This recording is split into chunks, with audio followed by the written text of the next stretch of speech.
Okay, we're joined today by Mandy Mitchell. She's the executive director of the Free Will Baptist Children's Home in Eldridge, Alabama. We've been doing a whole series about the home and how they serve children both in the state of Alabama and also outside of it. As someone who oversees the day-to-day structure and the long-term vision of the ministry, Mandy is giving us a look into what the everyday life really is like at the home. And so for this video in particular, we're talking about just that, actually, what life is like at the home. We're going to look at the school situation, what kind of structure is at the home, and just the support that you and your staff offer, the house parents and beyond. So let's just start with the school question. I think people are probably wondering this. Where do the kids go to school? Are they homeschooled at the home, or do they go out for school? So our children do go to public school. Okay.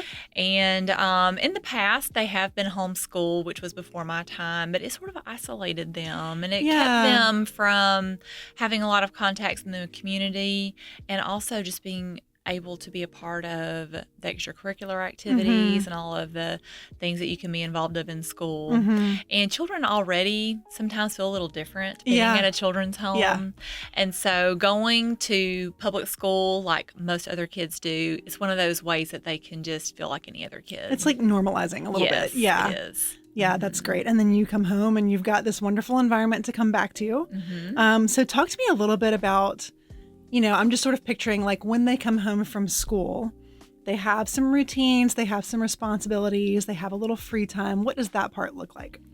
So I think most of our house parents, really, when the kids get home from school, they want them to go outside and get some fresh air. Yeah. To kind of just unwind a little bit and get some activity, get some sunshine. Yeah. And then it's usually taking one to this practice or that practice, because we do want them to be involved in what they want to be involved in. And usually, our kids are doing all sports: basketball, football, softball, track, band, cheerleading. They're involved in everything, and we love it. Yeah. And for many of them, it's the first time they've been able to do anything like that. Which is really cool. Yeah, it is. So it's great just to see them be good at something they never knew they were good at. Yeah, and to be supported in that and encouraged. Yeah. Right. So how do you make them feel like they're at home and they can rest and they can relax while also maintaining structure? We take a lot of pride and effort into maintaining our homes to look nice and be homey and be comfortable.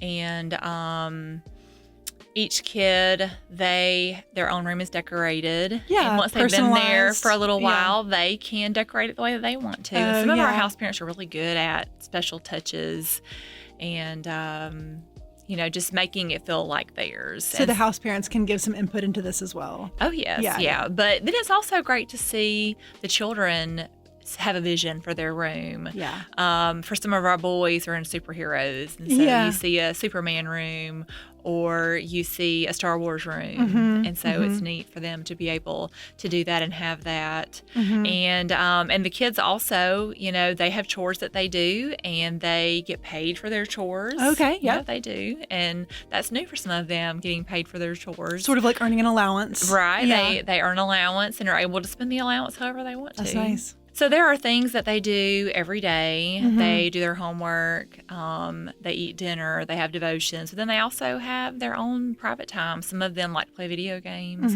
Some of them are artistic and like to draw. Some of them want to go work on their roller skating. So they have the time to do the things that they want to do. Yeah.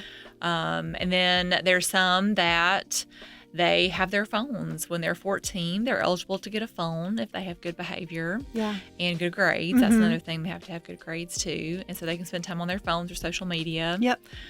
So they, get to do those things that they want to do. And just like in other homes, I think that's the way we all are, our kids. There are things that they are expected to do, but then they also have some free time to do the things that they want to do. Yeah. I love that there's a sense of structure in place so that they know, now is the time I can be creative. Yes. Now is the time I can explore this, because they know the expectations. And there usually are set times for that. Yeah. In the evening time. Yeah. Yeah. That's really nice. And then talk to me a little bit more about just kind of the spiritual and emotional care that goes into this, kind of beyond like the more physical structure of chores and free time and, a little bit more of the emotional side of it. So our house parents are really good at seeing what kids need. And they have learned as they've been doing this job, they can look at a child and see when they're frustrated. Yeah. Or when they may need some attention. Yeah. Or when they may need some space. And I love that our house parents are constantly learning and willing just to take cues from the children. And then as far as the spiritual goes, we are a Christian organization, and so we do teach those things, and we encourage kids to have a relationship with the Lord. We don't make them believe anything or force anything onto them, but we have evening devotions, and we teach the children how to do their own devotions. We attend church and church camp, so there's a lot of opportunities for the children to grow in that way and to start to form their own belief system. Yeah. So I know there's the everyday, there's the routine that you guys do pretty much every day, but then I've heard there are some sort of special times at the home. Talk to me a little bit about what are some of the more unique things you guys get to do? So I really just love that in the busyness of life, our house parents still do take the time to have fun and think of special things.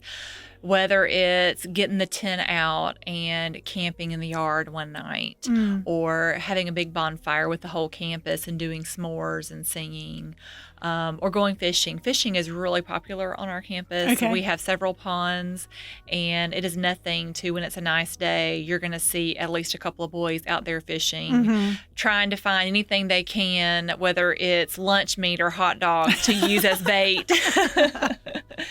And in the fall, it's funny, like around Halloween, the house parents will try to, do these little pranks on the kids, and the kids will try to prank them back. The pranks actually back in the day used to be pretty big. They've tamed a little bit. And then one of our house parents, she would in the summertime every week do a food mashup where she would put different foods on a piece of paper and put them in a bowl.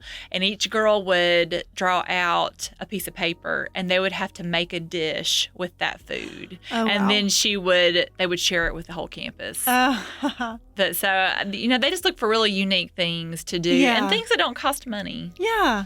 Just a fun experience that Right. the kids will probably remember the rest of their lives. Right. Yeah. That's really cool. Well, thank you for helping us just kind of understand a little bit more about how the home functions on the everyday, basis. It really just sounds like a very special place. So thank you for being here with us. Thank you.